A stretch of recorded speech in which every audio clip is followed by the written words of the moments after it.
Okay, so I just tweeted at the Angry Joe Show, and I got a response from Joe, who, by the way, huge fan. I hope you actually watch this, 'cause this is a video response for you directly. You said you tweeted out that you love Man of Steel, which I do too. It was actually a good movie, mostly because I love Superman. Huge Superman fan. However, I did not actually like the portrayal of Super. I didn't actually like the plot. The movie was great. The action was great. Plot sucked. He said surprisingly fantastic sci-fi film. I can think of 20 better, but whatever. Just you watched, and it's even better after seeing how poorly Supes was portrayed in Batman vs Superman. Now, for me, I'm on the opposite side. See, I loved Batman vs Superman way more than Man of Steel, and that you were probably the opposite. And yeah, spoiler alert, I get it. They kill off Superman. They they blow that storyline way too early, and they could have maybe picked a different evil character other than Doomsday, but I like that we finally got some on-screen villain other than Lex or Zod. I mean, it's like, come on, those like the only two they ever do, and they actually finally did an on-screen villain other than that. It wasn't done well, but they needed someone that it took Batman, Wonder Woman, and Superman to take down, and I mean, I guess it could have been done better, but it wasn't bad. There's room for improvement, but it definitely wasn't the worst. I think Man of Steel was by far the worst, and I actually got a response from you, which is pretty cool. You said, actually, it's not, and you questioned my suggestion to go Google an article to look up the logical flaws in it. So you questioned my response, and I get it, that you can't believe everything on the internet. And I quickly responded, it's like, well, I just simply meant that you to look it up because Twitter limits are really tiny, and I couldn't list out the huge fundamental flaws of Man of Steel. So I wanted to send you this real quick video, keep it short. And I looked up a few plot holes in it, but I personally left the theaters from Man of Steel livid. I sat there, I left the movie going like, I was astounded at how that screenplay, how that script, how that plot got past anybody. Because it's so nonsensical. From the very beginning of that movie, and I'm a little rusty. I haven't freshly watched it since that. I was going to watch it before the movie, but before Batman vs Superman, but I didn't. But I was amazed that from start to finish, the entire plot is so fundamentally flawed. And it starts at the very beginning. They establish that Krypton is this super advanced, space-bound species, a planet with Kryptonians on it. They're spacebound. They've previously colonized planets. They have spaceships that you see throughout the whole film. And the only reason they don't survive the planet collapsing and dying is because no one believed Zod until it was too late. The planet dies. But it takes long enough to launch one spaceship. You would think that all these leaders and all these people that have spaceships, why doesn't anyone leave? See, what I don't like, I'm not questioning Superman's lore in general. I'm questioning the portrayal of it. They're basically, the way it was portrayed in the film was this space-faring species. No one leaves when the planet is slowly and obviously dying and crushing in on itself. Only one man thinks to stick his kid in a spaceship. And what I think is weird is that why did he only build one tiny spaceship?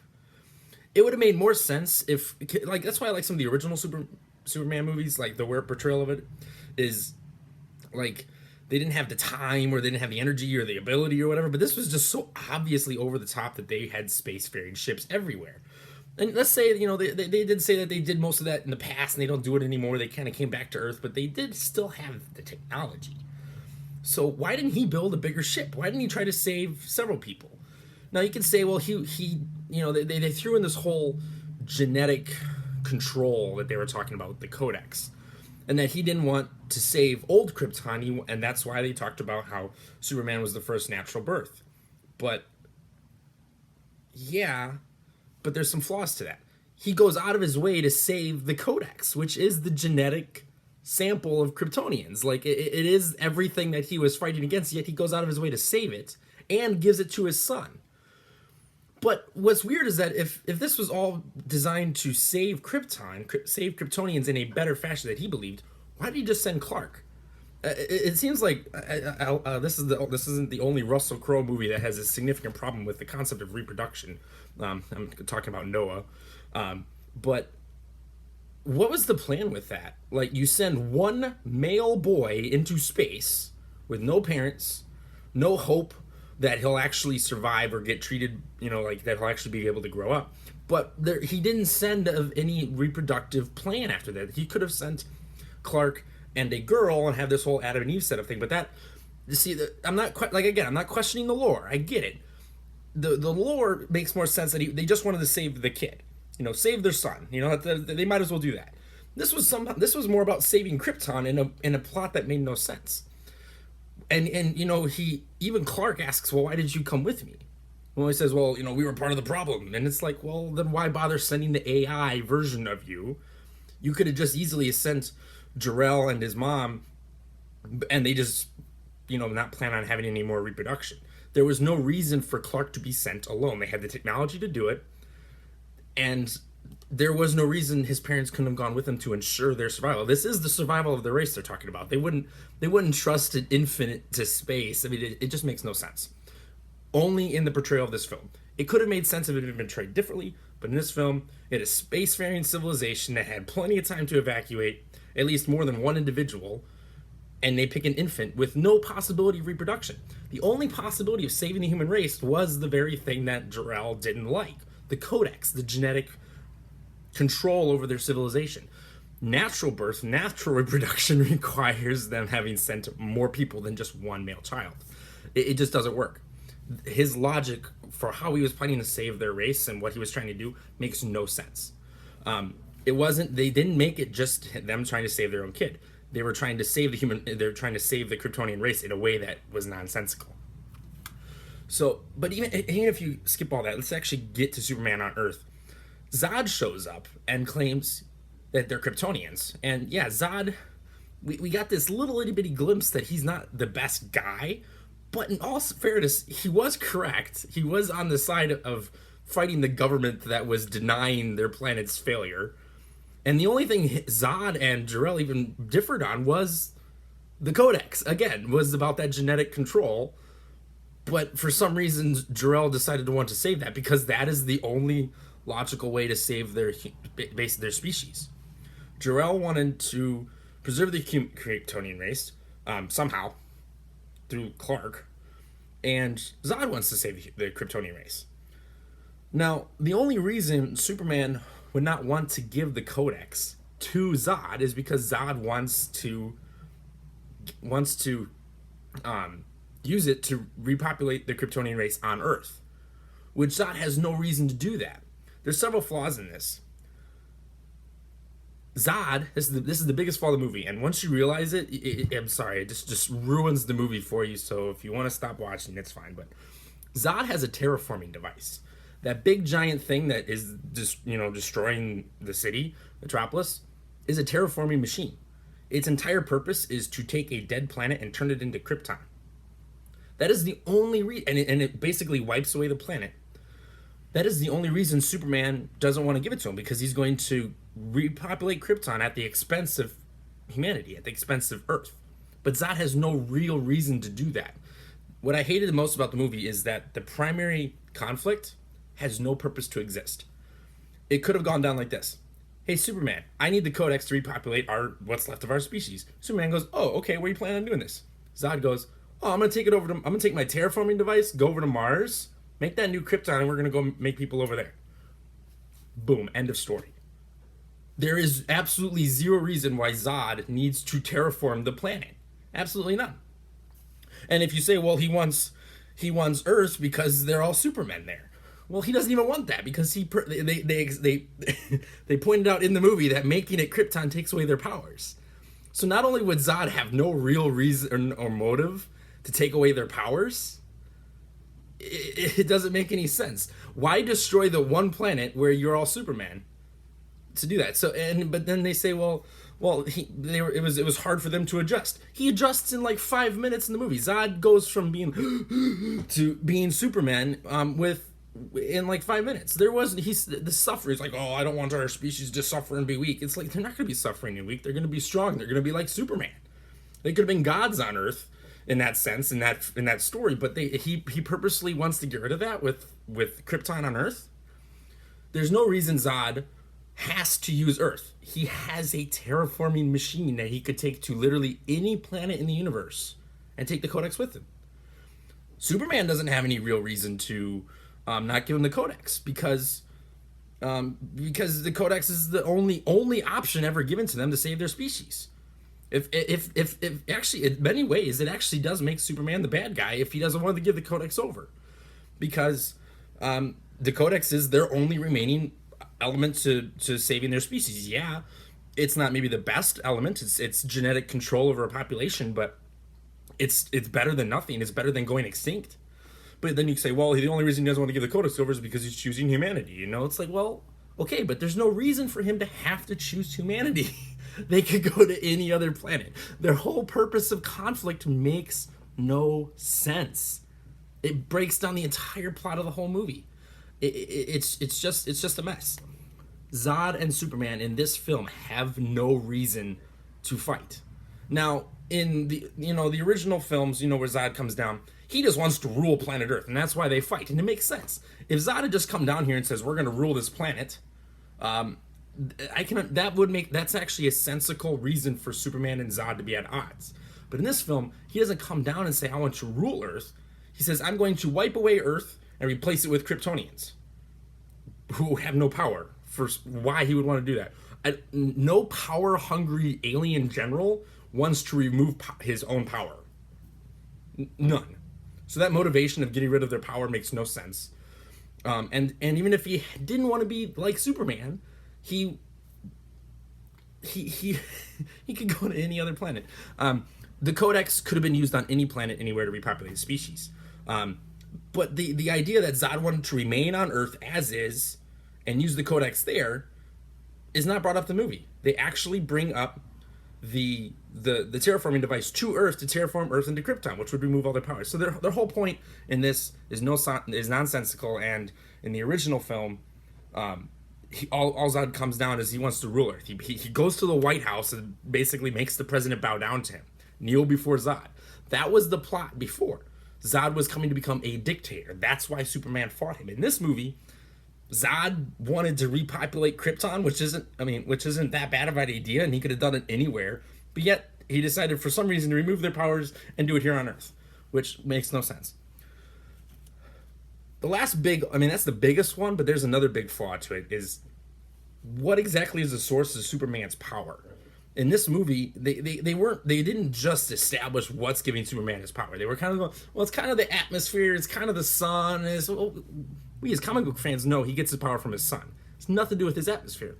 And in this movie, it's proven that because Superman flies into space twice. It's the yellow sun that gives Superman his powers. In fact, and it's stored in his cells. So being in a Kryptonian atmosphere shouldn't remove his powers. So there's big flaws on this, is what exactly gives him his powers. When Superman goes to the spaceship and loses his powers in a Kryptonian atmosphere, it wouldn't have happened because his powers from the sun. And you have these Kryptonians who come down on Earth in Kryptonian spacesuits who have Kryptonian atmosphere inside, and yet they're still being powerful as soon as they show up. So as soon as they show up, they get power from the sun, regardless of being in a Kryptonian atmosphere. It just makes no sense. They did not commit to where Superman gets his power, what can take it away. The whole concept of subjecting him to a Kryptonian atmosphere and it removing all his powers made no sense. His power's from the sun. And it's proven in the movie by Superman being in space where there's no atmosphere. And it's later proven that when the Kryptonians come down, that they get the power from the sun because they still haven't yet. It's not till later in the film that they take their masks off and breathe in Earth's atmosphere. Yeah, that's when they get a little stronger, and it was hard to. There's a difference between like them adjusting and actually having power. Like they were still powerful when they first showed up. They did not commit to what gave Superman his power. It was nonsensical. They should have brought in kryptonite in some fashion. In that film, they left kryptonite out and they wanted to find some other kind of unexplained reason of Kryptonian atmosphere to do it. And it's okay. I'll let that slide. But it was poor plot writing. So in the end, Jor-El had a pretty flawed, faulty plan of getting Superman there and what his purpose was. ultimately we're talking about the survival of a species. So it's not really that far fetched or even hard to associate with, you know, Zod, who wants to do that. You know, he doesn't want his species to die. So you have to find a good valid reason why Zod and Superman are at odds, and they don't do that in the film. They don't do that in the film. They're fighting over something that makes no sense. At no point, it's actually very similar in Batman versus Superman, where you said that at some point, you said in Batman versus Superman that at some point they could have just stopped and been like, I think that was you. Maybe it was another reviewer. I don't know. But in Batman versus Superman, they're fighting, and someone brought up the idea that at any one point they could have just stopped and said, "Hey, wait a minute, Lex is actually making me do this," but you know he gets angry, and you know Superman actually fights back. You know he starts trying to convince Batman, but you know he gets angry and fights. He starts it, but he doesn't continue. He could have just had stopped at one point, held him, and said, "Listen, this is what I'm trying to accomplish here." In that entire fight with Batman and Superman and Zod, at any one point, one of them should have stopped and say, "Wait a minute. We could take that giant machine, destroy Manhattan, taking it to any other planet in the universe, and then you can give me the codex and we can call us a truce." That right there blows up the movie. The terraforming machine, one, Zod would not want to use, and two, they could take it anywhere if he really had some reason to use it. The codex could have been given up at any time. Ultimate flaw to the movie. I know Batman and Superman had some flaws. It wasn't a perfect film, but it was okay.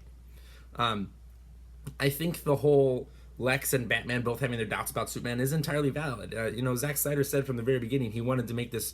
He even made Man of Steel, like, you know, people are like, this guy's an alien. It was more about the alien nature of Superman and like what he was doing here, questioning his you know, all that stuff. Man of Steel just fell flat in that.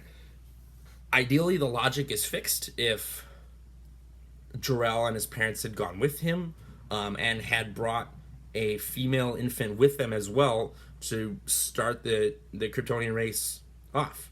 That's the only thing that makes sense. Sending a male child off into space when you have spacefaring capability to go with him and to provide him a mate makes sense. The only Jor-El is the ultimate flaw in this movie, is that he saved the one thing he fought against for no reason other than to provide them a flawed fight at the end.